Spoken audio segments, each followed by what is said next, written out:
Parce qu'il est essentiel d'être conseillé dans la durée, CGECO accompagne le chef d'entreprise en phase de création, de croissance ou de transmission.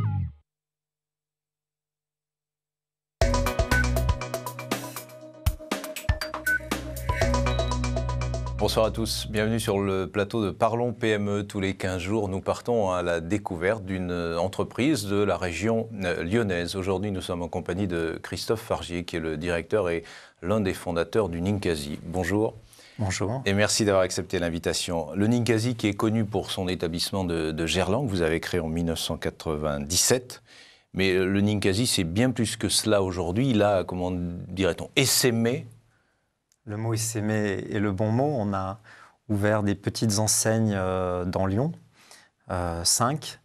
On a également ouvert une boulangerie dans le 6e arrondissement. Et puis on est allé jusqu'à Saint-Étienne, puisqu'on a un établissement à Saint-Étienne. Alors ça veut dire que ça marche bien. À l'origine, j'ai lu que vous vouliez recréer les cafés d'antan. Quand on va au Ninkasi, on n'a pas pourtant l'impression d'être dans un café d'antan. C'est l'esprit, c'est pas vraiment la décoration des cafés d'antan. En fait, on voulait que nos établissements soient des lieux de vie dans lesquels les gens se sentent bien.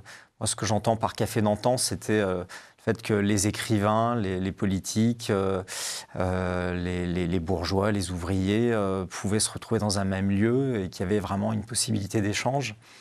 Donc cette notion de brassage, d'éclectisme, c'est ce qu'on entend par la notion de café d'antan. Et le brassage, alors c'est le cas de le dire, puisque bon, le Ninkasi fait de la bière, évidemment, il produit de la bière. Donc, Le brassage, c'est un de nos métiers, ouais.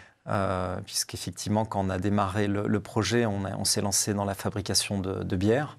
C'est vrai que le mot brassage, on l'utilise beaucoup parce qu'on parle de brassage de goût, de culture. On a maintenant une activité musicale qui est importante. Donc c'est vrai qu'on met ce mot un peu à toutes les sauces. Ouais, mais justement, c'est le cas de le dire, à toutes les sauces. Il y a pas grand-chose en commun entre l'activité de concert, l'activité de brassage, l'activité chocolaterie ou pâtisserie. Alors comment vous faites le lien entre tout ça ?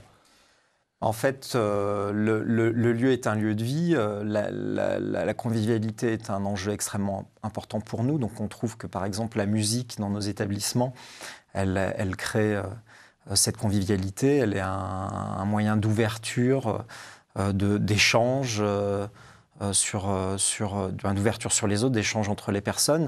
Après, on a des métiers qui participent à faire qu'on propose des choses un petit peu différentes.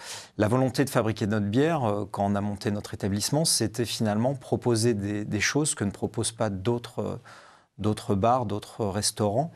Et on s'est mis à travailler avec des fournisseurs qui avaient la même approche que nous. On travaille par exemple sur les jus de fruits avec une entreprise qui s'appelle Bissardon, qui a 2 fois le prix d'excellence au concours général de l'agriculture, qui fait des jus de fruits excellents. Donc il y avait vraiment un fil conducteur qui fait que tous ces différents métiers ont quand même un sens dans le projet du Ninkasi. On sait que bon, c'est la crise, il y a beaucoup d'entreprises qui souffrent, et notamment d'entreprises de restauration. Est-ce que vous avez été affecté ou êtes-vous affecté par les effets de cette crise ?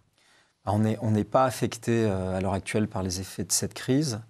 Je pense qu'on a un positionnement, un rapport qualité-prix qui fait qu'aujourd'hui, on a une clientèle qui continue à venir dans nos établissements parce qu'on propose des produits artisanaux de qualité à des prix qui peuvent être inférieurs à ce qui peut se pratiquer dans certains établissements lyonnais. Donc je pense qu'aujourd'hui, le concept Ninkasi, les valeurs qu'on véhicule, je pense qu'elles nous permettent de traverser, on traverse bien la crise actuelle. Vous avez 150 salariés et vous dites que le facteur humain est essentiel. De quelle façon cela se traduit-il au quotidien au Ninkasi ?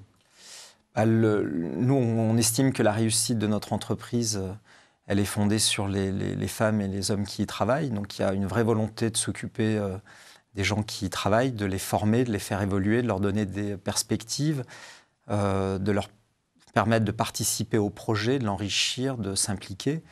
Donc il y a un temps consacré à s'occuper des gens qui travaillent au Ninkasi qui est important.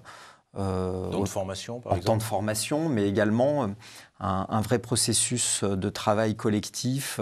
Par exemple, actuellement, on est en train de travailler sur la stratégie de l'entreprise et c'est un un processus qui implique toutes les personnes qui travaillent au Ninkasi. Il n'y a pas l'encadrement ou la direction qui s'occupe de la stratégie. C'est vraiment une problématique portée par tout le monde. Et Christophe Fargier, une dernière question, une réponse rapide. Et quelles sont les perspectives de développement? Est-ce que vous envisagez par exemple des franchises un jour ou pas? On n'envisage pas des franchises parce que le concept Ninkasi, comme je vous le dis, il y a des valeurs qui sont importantes et que pour nous, ce n'est pas possible de franchiser ces valeurs-là. Donc on est vraiment sur le principe de l'essaimage. C'est des gens qu'on forme, qui portent les valeurs et qui peuvent après envisager d'ouvrir un établissement. Donc c'est un développement lent. Merci beaucoup Christophe Fargier, directeur du Ninkasi, d'être venu sur le plateau de Parlons PME. Et vous qui nous regardez, si vous ne le connaissez pas, eh bien, allez le découvrir ou les découvrir. Voilà, c'est fini pour aujourd'hui. On se retrouve dans 15 jours pour découvrir une nouvelle entreprise de la région lyonnaise. Bonsoir, merci.